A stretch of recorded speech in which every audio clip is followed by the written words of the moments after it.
Allah gözəllərin gözəli olduğuna görə, bəli, Allah da qısqancdır. Allah deyir, istəmirəm mənə şərik qoşasın. Çünki şərik zəiflərin işidir.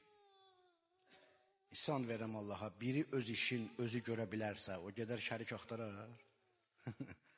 Nə vaxtı şərik axtarırsan? Ya deyirsən ki, arxadayaq olsun mənə, ya pulum çatmır, ortaya qoysun, ya deyirəm, mənə krişavatlıq eləsin, ya, düzdür? Da sən öz işini özün görəcəksənsə, şəriki nə inirsən? Allah buna görə şəriki istəmir, ha? Buna görə, yadınızda qalsın. Allah ona görə şərikə lənət oxuyur ki, şirkə. Deyir, mən axı bütün ehtiyacımı mən verə bilərəm. Qüdrətim sonsuz, elmim sonsuz, neymətim sonsuz. Məni qoyub hara gedirsə, hansı qapıya gedirsə. Bu hamı var da məndə. Olmasaydı sənin haqqın var idi, onda mən incilməzdim səndən. Amma hamısı var axı məndə.